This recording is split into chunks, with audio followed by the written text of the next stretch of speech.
Wah! Hello everyone, my name is Mike and this is the Bored Cyborg.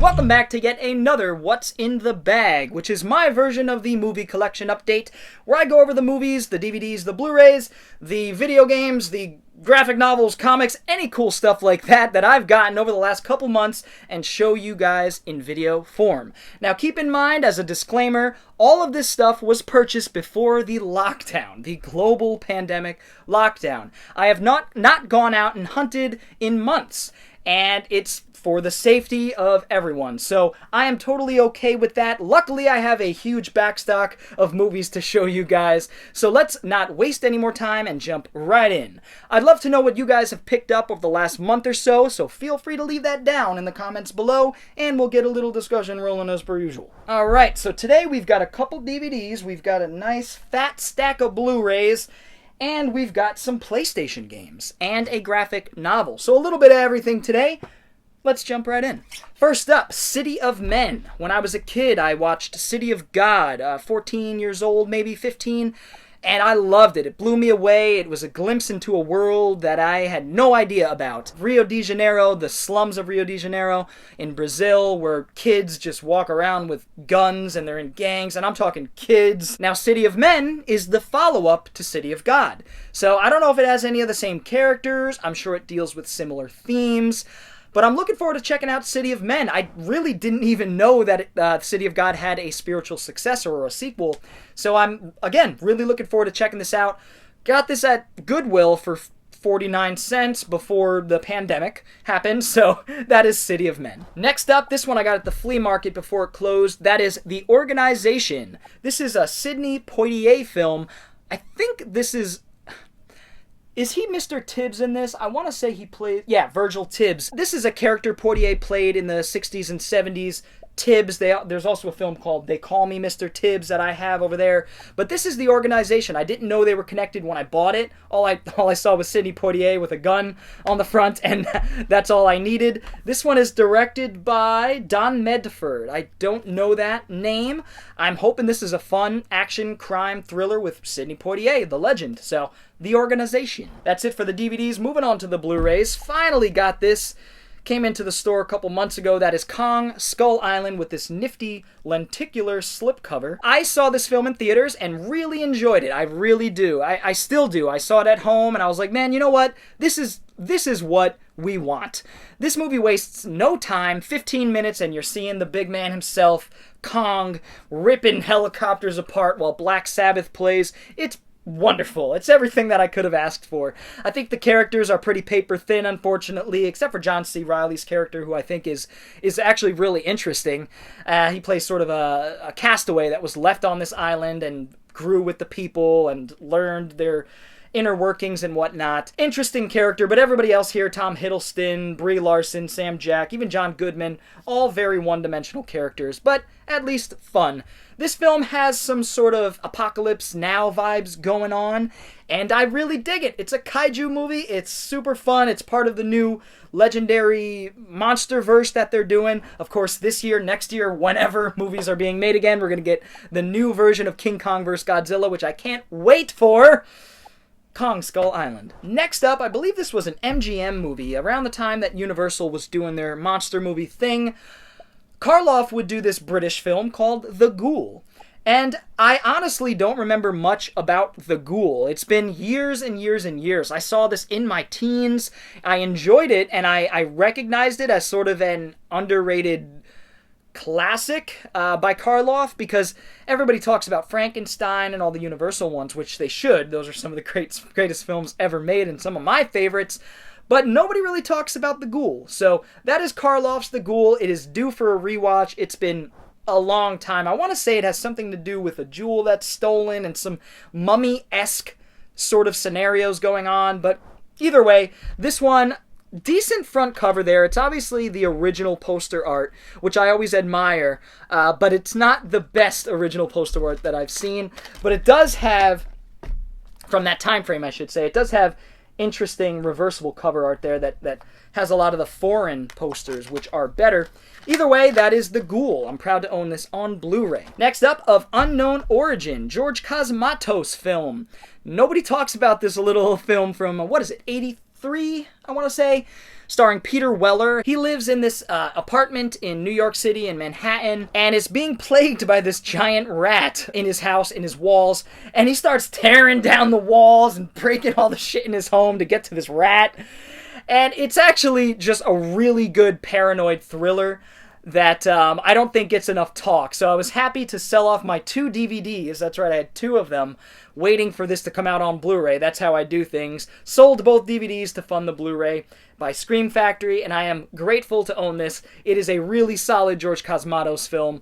George Cosmatos, you guys know, I've talked about him a ton. Most known for Tombstone, but he did Cobra and First Blood Part 2. Awesome 80s director, so check out Of Unknown Origin. I'm so grateful that these films are still being restored and paid attention to, and that they're not lost to time. Haksan by Benjamin Christensen.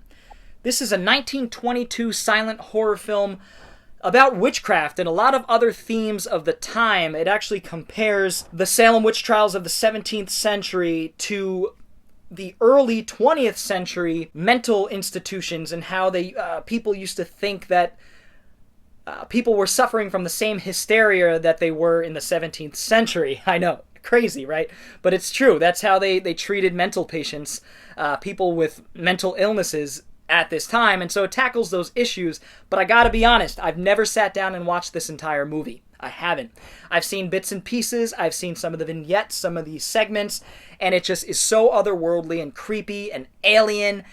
And that is why I love silent horror, because at this point they're about 100 years old, and it's a whole different world, a whole different culture, a whole different perspective on horror. And it is so special to me, and I'm so grateful to almost have all of the silent horror films that are available on Blu-ray and DVD, actually. I'm getting there. Once I complete it, I'm definitely doing a video highlighting them, because it's one of my prized collections of my major collection, prized sub-collections. So that is Haksan.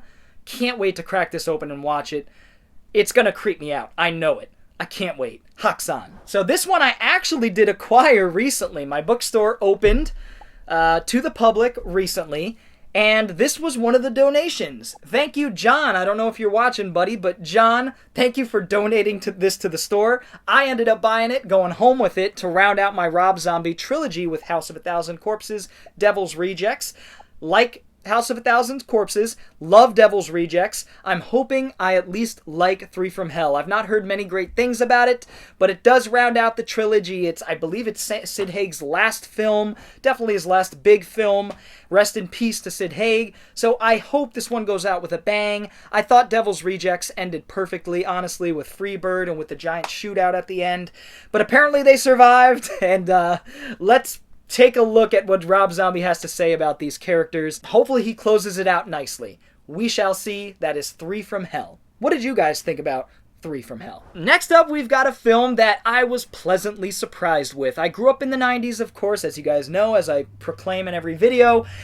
And of course, I was there for the debut of Mighty Morphin Power Rangers. I swear, I was there for episode 1 when I was 4, maybe 5 years old. It was glorious.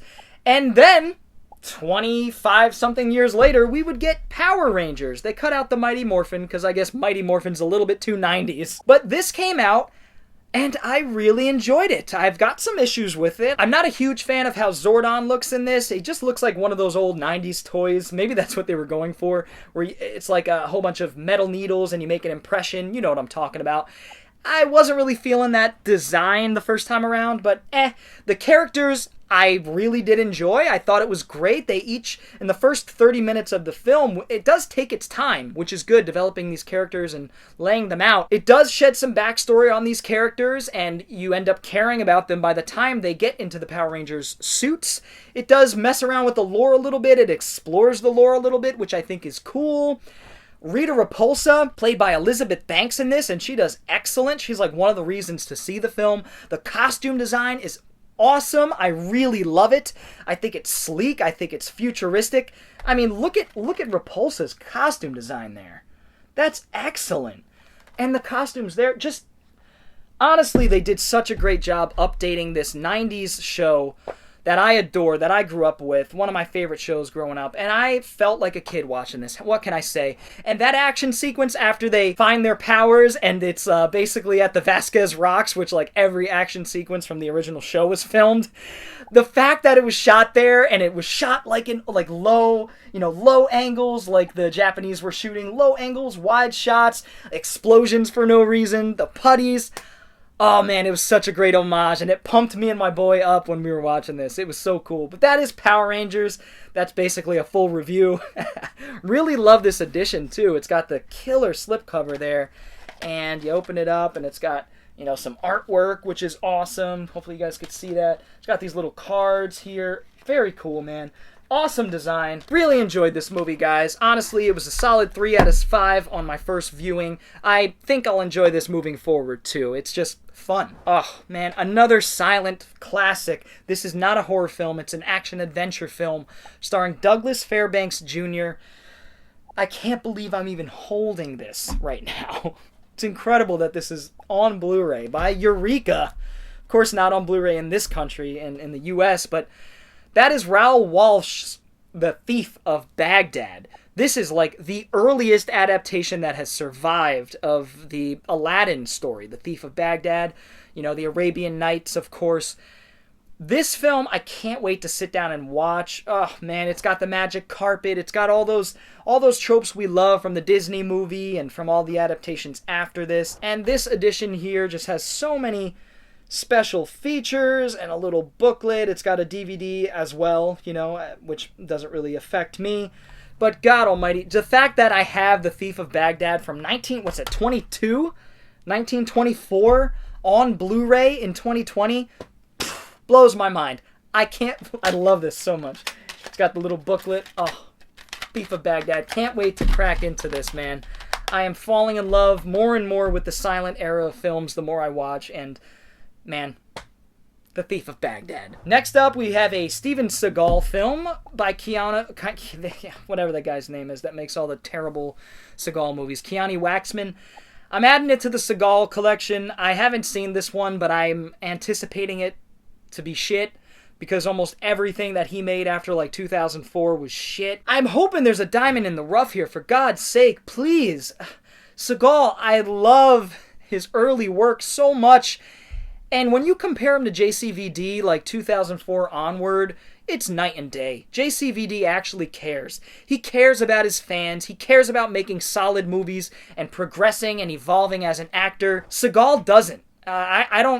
He just doesn't care. He doesn't care about his body, his weight. He doesn't even care about his acting at this point. He has stunt doubles. All these movies run together. They're all terrible. Maybe Contract to Kill will be okay. Not banking on it, though. Next up is The Drop. Little Beastie Boys there for you. Little Beastie Boys sampled by The Far Side. Hell yeah, for my hip-hop people. Anyway, The Drop, starring Tom Hardy and James Gandolfini, I think. This is one of his last roles before he passed. This is based on a Dennis Lehane novel, crime novel, and it's a really solid neo-noir New York crime film. Hardy plays this sort of socially awkward character, really unique nuances and idiosyncrasies that Tom Hardy brings to this character. He's sort of shy and standoffish, and it makes his evolution and his arc that much more powerful. And he plays a bartender in this little bar, I want to say in Hell's Kitchen, that has served as a drop point for gangsters' money. It's essentially a money laundering sort of thing going on, where gangsters' money is sort of funneled through this bar. That's the gist I get from it. Great character study here for Tom Hardy. James Gandolfini is wonderful in this as well. It's just a really solid, gritty New York crime thriller that reminds me of the 70s. And we've seen a resurgence of these types of films over the last decade with Killing 'Em Softly, which is 70s through and through. Oh man, such a killer movie there. The Drop is just in that same boat. It's Eddie Coyle, the Friends of Eddie Coyle, and Across from 110th Street. That sort of inner city New York gritty urban vibe. And I love this movie. Really solid. The Drop. Next up, we've got Phantom Thread. This is the latest PTA film, Paul Thomas Anderson film. Definitely the latest Daniel Day-Lewis movie. This is one I haven't seen, but I love PTA's work. I'm not a huge drama guy, but he transcends drama. All of his work is just, it's got horror elements. It's very inspired by the 70s, just in terms of a decade. Very character focused, well written, beautiful, perfectly written movies. And Daniel Day-Lewis is somebody who he works with often. One of my favorites of all time is There Will Be Blood. I think that is a drama that tinges on horror. I think that is a horror character piece. I really do, about delving into madness. Phantom Thread, I'm hoping, deals with similar issues. I love Daniel Day-Lewis, one of the greatest actors ever of all time, definitely of our generation. He is a master. He only works once every 5 years, and it shows, man. He's method to the core. Can't wait to watch Phantom Thread. I really know nothing about this movie. I think Daniel Day plays like a seamstress or a seamster. I don't even know what to call him. He makes clothes. A tailor. That.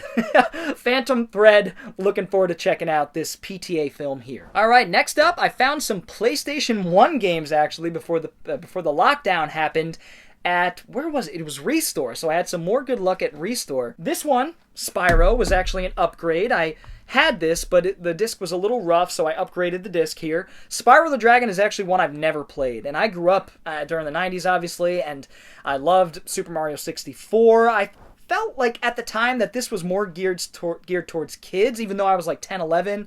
I guess I was getting a little bit older, and I was like, oh, that looks kiddie. But I hear it's still one of the great 3D platformers for the console, so I want to give it a try. That's Spyro the Dragon. These three were actually additions to the collection. Lemmings, and oh no, more Lemmings. That's Lemmings and its sequel or expansion pack. It may have been. Either way, that's Lemmings on the PlayStation. You guys know Lemmings. If you've at least seen Lemmings being played, it's a classic for the PC that dates back to the early 90s, and it follows these little guys who you have to get from the starting position of the level to the end, and you have to make hills and staircases and all that kind of stuff to get them there, and they will die if you f*** up. That is Lemmings. It's a fun game. If you've never played Lemmings, give it a whirl. I'm sure you could play it for free on the internet somewhere. So, Lemmings 1 and its sequel or expansion pack. Pretty cool. Next up is Machine Hunter. It looks like a dual-stick overhead sci-fi action shooter. I had never heard of this one, so you know it went home with me. Looking forward to popping this in and giving it a whirl. It looks pretty cool. I looked at a video of the gameplay, and I was like, yeah, seems simple and effective, arcadey, not unlike Robotron from the old arcade. Looks fun. That is Machine Hunter. Who actually did this? It's an MGM Interactive game, actually. Interesting. Eurocom was the developer. Very cool. Machine Hunter. Next up is a series of games that I was a bit too young in the 90s to appreciate. I tried them growing up, but I never could. They were way too technical for my little mind. That is the MechWarrior series. But MechWarrior 2, I'm looking forward to trying on the PlayStation because I never got into these games, like I said, a little too complicated for me at the time, growing up in the 90s. I really wanted to play the Super Nintendo, and I think PlayStation MechWarrior. It's an isometric view, it's an overhead view where you're playing, basically you look like an ATST just stomping around, shooting shit up. This one is more so played from a first-person perspective there. So, MechWarrior 2, it's a series I've been wanting to get into, and I will finally be able to do so with this PlayStation copy that I found at the Restore. So, awesome. MechWarrior 2. And finally, we have one graphic novel with some really solid artwork. And I really picked this up for one reason, I gotta be honest. That is Star Wars Shadows of the Empire. Now, in the mid-90s, it was an exciting time for Star Wars, because there were rumblings about a new trilogy coming out. Of course, a few years later, in 99, we would get The Phantom Menace, and then Attack of the Clones, and then Revenge of the Sith. But in the meantime, for the N64, it was a near-launch title, I'll say a launch window. We got a Star Wars game called Shadows of the Empire. So the N64 game was amazing to me. It's pretty clunky to play now, but at the time, it was mind-blowing and very diverse diverse in terms of gameplay. I picked this graphic novel up simply because it's called Shadows of the Empire. I know. Dash Rendar, that was the name of the character from the Shadows of the Empire game. I don't know if this has anything to do with the video game from 96, from the 64, but I picked it up for that reason. Show you a look at the artwork here. Pretty decent, you know, mid-90s artwork there. It's not bad. I've seen better, but it's aight. It's aight. There's a nice frame there. There you go. But yeah, so I picked it up because I thought it was based on the game. It may be, it may not be. Do you guys know? Let me know. I don't know. I just want to thank you all for checking out my latest What's in the Bag. I hope you enjoyed it. A lot of cool stuff. A lot of stuff kind of all over the place in this episode. I hope you got something out of it and maybe found a new film or two to check out or a new game, etc. I'd love to know what you guys have picked up over the last couple months, so feel free to leave that down in the comments below and we'll get a little discussion rolling as per usual. If you enjoyed this video, feel free to give it a thumbs up, and if you're new to the channel and want to see more videos like it, go ahead and hit the subscribe button as well as the little bell for notifications. Anyway guys, I will see you next time. Bored Cyborg out.